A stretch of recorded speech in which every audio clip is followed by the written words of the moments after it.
Boa tarde. Vamos então iniciar o estudo da série psicológica de Joana de Ângeles. Hoje estamos abordando no capítulo 10º, o último capítulo do livro, o item Equipamentos Psicológicos para o Ser. E para iniciar vamos fazer aqui, como de hábito, comentário de uma mensagem do Espírito Emmanuel. Extraída da passagem da primeira carta de Paulo aos Coríntios, capítulo 3, versículo 9. Temos despendido preciosas energias em numerosas existências, desviando-as para o terreno escuro das retificações difíceis ou do cárcere expiatório. Já é tempo de cooperarmos fielmente com Deus no desempenho de nossa tarefa humilde. Então vamos aqui fazer alguns apontamentos em cima desse parágrafo da mensagem de Emmanuel para iniciar o nosso estudo. Temos despendido preciosas energias pelo fato de que, reiteradas vezes, distanciando-nos das leis divinas, cuja base maior é a lei do amor, investimos no desperdício das energias emprestadas pela providência divina a nós, através das vestimentas físicas que usamos em cada encarnação. E isso se dá desviando-nos para o terreno escuro das retificações difíceis ou do cárcere expiatório. Então, a consequência do afastamento nosso das leis divinas repercute no nível maior ou menor de infelicidade e de sofrimento. E dependendo da intensidade desse gasto inútil, virá as repercussões nas encarnações futuras que nós temos. E por isso Emmanuel nos chama a atenção dizendo: já é tempo de cooperarmos fielmente com Deus no desempenho de nossa tarefa humilde. Aqui dois aspectos muito importantes para considerarmos. Primeiro deles, porque é necessário certo nível de humildade para nos abrirmos aos processos de restauração e de reequilíbrio com as leis divinas. E que também isso tem sido adiado já por muito tempo. Em virtude disso, Emmanuel diz: já é tempo de cooperarmos fielmente com Deus. É preciso que, num processo de autoavaliação, de autorreflexão, percebermos quais os objetivos mais importantes da nossa vida. Como, perante o conhecimento que a revelação espírita me tem possibilitado, como eu percebo esses objetivos e o que tenho feito para conquistá-los, sem adiamentos, sem protelação, mas aconselhado, como Emmanuel aqui nos coloca, estarmos atentos à oportunidade do dia presente. Vamos então iniciar o nosso estudo, Equipamentos Psicológicos para o Ser. Na extraordinária façanha da existência humana, a conquista de sentido e de significado é de revelante magnitude, pois que, do contrário, não se vive apenas se vegeta. Então, é a sequência daquilo que estávamos refletindo na mensagem de Emmanuel. É preciso atentarmos qual o objetivo, qual o sentido, qual o significado da vida para mim e o que eu estou fazendo em relação a isso. É verdade que nós vivemos imersos numa humanidade materialista, que acha que a vida começa no berço e termina no túmulo, e que o objetivo maior da vida é a vivência máxima de prazeres e de satisfações físicas, distanciado de qualquer nível de reflexão sobre a verdadeira natureza da vida, que é a espiritual. Então nós vivemos dentro de um mundo constituído de espíritos encarnados e desencarnados que não têm noção do que é de fato a vida e quais os objetivos dela. E que perante esse nível de ignorância vivem se chocando com a lei do amor, com as leis divinas, criando e recriando sofrimentos variados para si e para os outros. A constituição do self, como energia pensante, na condição de princípio inteligente do universo, conforme é definido, o espírito pelos benfeitores da humanidade, impõe por princípio e legitimidade todo um arsenal de equipamentos psicológicos para o desempenho da tarefa de autoiluminação.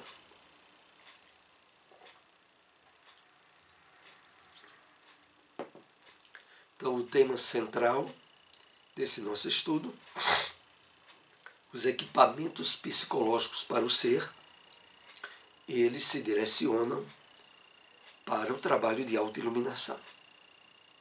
E no texto, quando começa dizendo a constituição do self como energia pensante na condição de princípio inteligente do universo, conforme é definido o espírito pelos benfeitores da humanidade, impõe por princípio e legitimidade todo um arsenal de equipamentos. É evidente que a habilitação para utilizarmos esses equipamentos só se tornará viável e possível na medida em que já nos percebemos como espíritos temporariamente revestidos de uma matéria física, mas cuja natureza essencial não tem nada a ver com essa matéria. Procedendo do psiquismo divino, possui em germe, em semente, todas as potencialidades provenientes da sua causalidade, sendo-lhe necessário o despertar das mesmas e o desenvolvê-las ao largo das experiências sucessivas. Então,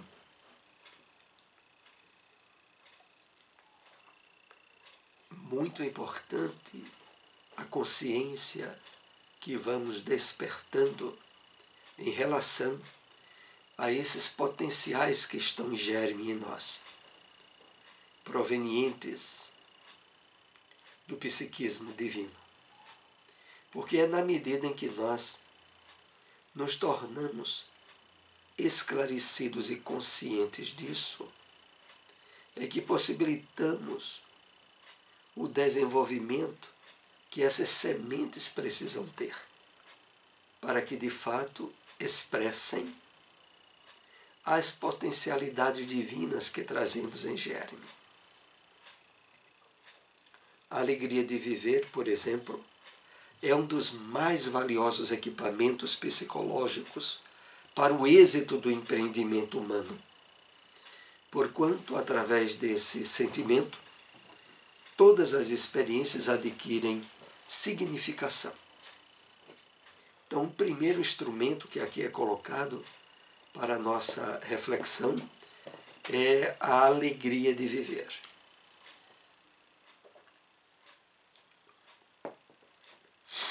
É claro que no mundo de provas e expiações, aonde a dor, o sofrimento e as dificuldades são matérias comuns a todos nós, viver tendo a alegria como uma aquisição diária em nossa vida, como um instrumento para o nosso ser, tem algumas prerrogativas. Tem necessariamente de estar sentado no conhecimento da nossa verdadeira natureza, da realidade da vida espiritual, da certeza da existência e interferência das leis divinas em nossa vida. É preciso que, de certo modo, um nível de compreensão espiritual esteja sendo já bem trabalhado em nós, de forma a que essa alegria de viver não transpareça desequilíbrio, e muito menos algum estado patológico, mas a forma positiva e confiante de viver bem perante o conhecimento da realidade da verdadeira vida que já tenhamos. É nesse sentido. Para que haja alegria de viver, impõem-se condições emocionais específicas, procedimentos mentais saudáveis, nos quais o pensamento e a imaginação ativa exercitam-se trabalhando as aspirações da ordem e do dever, da ação nobre, da abnegação. Então, associada a essa alegria de viver, é necessário, previamente, condições emocionais específicas, que são atinentes, como nós aqui estamos vendo, àquelas que a compreensão espiritual da vida possibilita um trabalho real no estabelecimento dessas diretrizes, pensamento e imaginação ativa, aspirações da ordem e do dever, da ação nobre e da abnegação. Virtudes essas que são inerentes à percepção espiritual da vida, que é alvo de todos esses estudos que temos tido da série psicológica de Joana de Ângeles. Dentro da alma, desde suas origens primordiais, tem havido um desejo de luz e uma ânsia incontida para debelar as sombras primordiais. O anseio pela luz é o anseio pela consciência. Então, dentro de todos nós, desde nossas origens primordiais, há um desejo de luz, um desejo de conhecimento libertador, de superação das ilusões da matéria. E esse desejo, esse anseio de luz é ligado por natureza à nossa consciência, aos princípios divinos que trazemos e que nos puxam para nos elevarmos espiritualmente. É aquilo que Joana de Ângeles chama antropismo divino. Ela fazendo alusão ao antropismo que as folhas verdes, as plantas, têm em relação ao sol, em buscar a luz do sol como alimento e sustentação, nós temos a de nos conectarmos ao espiritual, ao divino. É o anseio pela luz. A busca dessa consciência profunda transforma-se em meta que conduz à plenitude psicológica, quando o sofrimento não encontra lugar para instalar-se, ou quando ali presente ser superado. Então, essa consciência profunda, a busca dela, transforma-se em meta que conduz à plenitude psicológica. Então, essa plenitude psicológica é um passo à frente que vai se dando sobre o trabalho da alegria de viver, de estar envolvido nesse entendimento da realidade espiritual da vida. E daí em diante, os passos que vão se seguindo nos conduzirão à plenitude psicológica. Um passo para aquele estado de êxtase interior, de samadhi, como estivemos em aulas anteriores nos referindo. Embora o sofrimento permaneça no mundo e nas criaturas,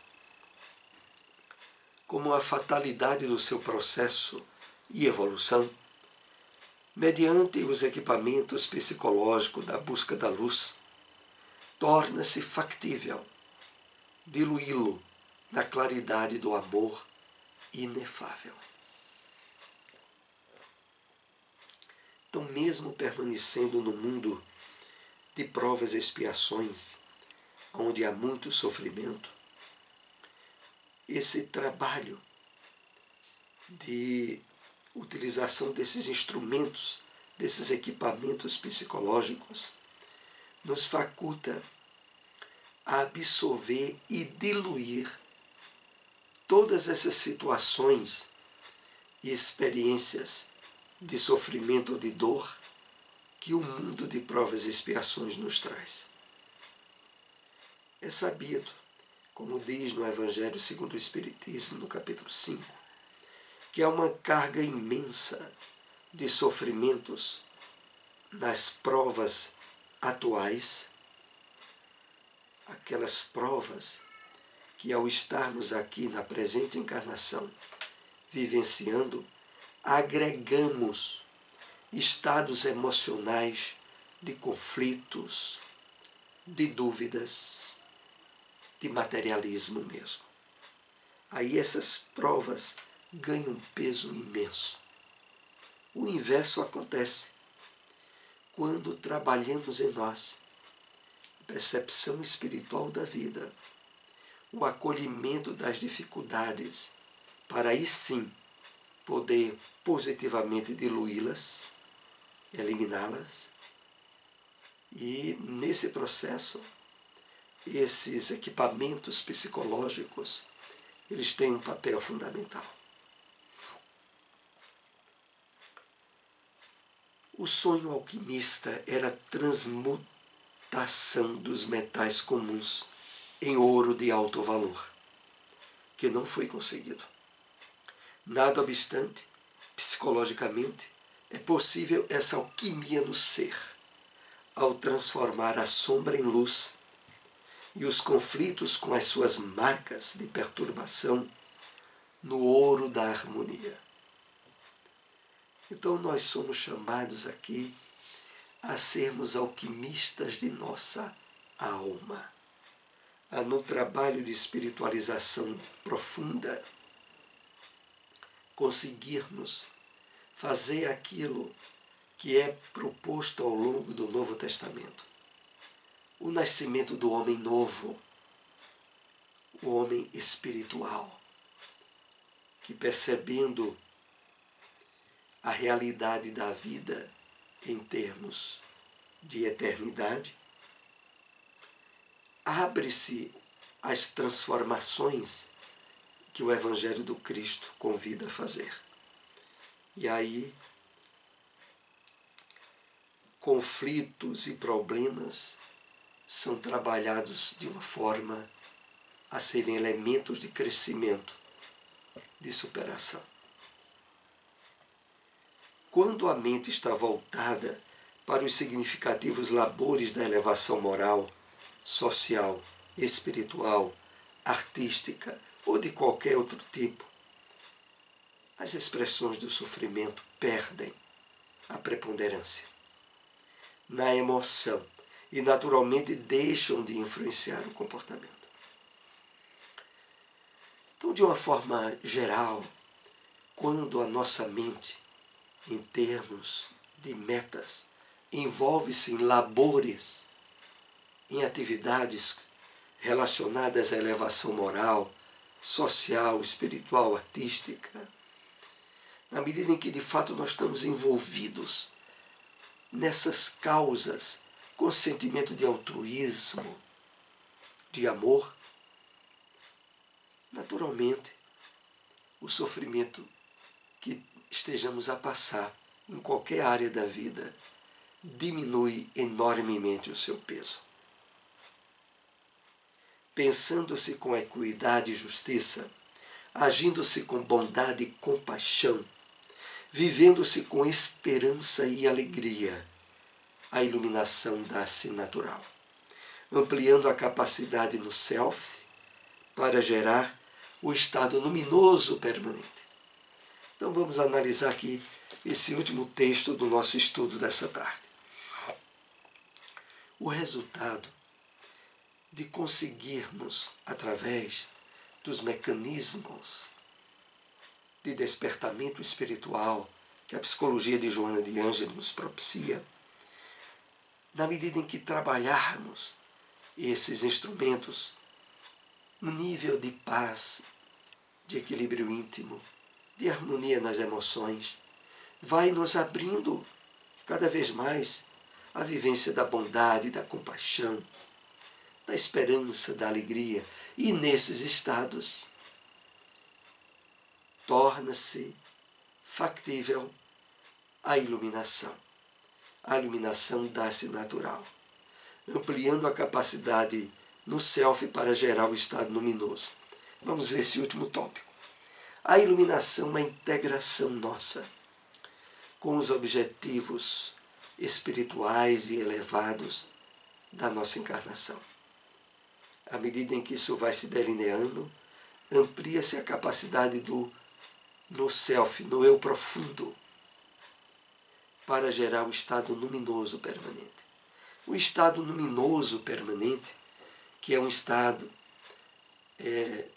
de profunda paz, de plenitude, de viver num nível de conexão com a divindade e com as leis divinas, é o sinônimo maior da felicidade possível à criatura humana, que aqui Joana propõe para cada um de nós. Então, quero lembrar aqueles que nos acompanharam, estudos anteriores desta obra encontram-se em nosso canal no YouTube, e de que o estudo de hoje posteriormente também estará lá disponível. Agradecemos muito àqueles que nos acompanharam.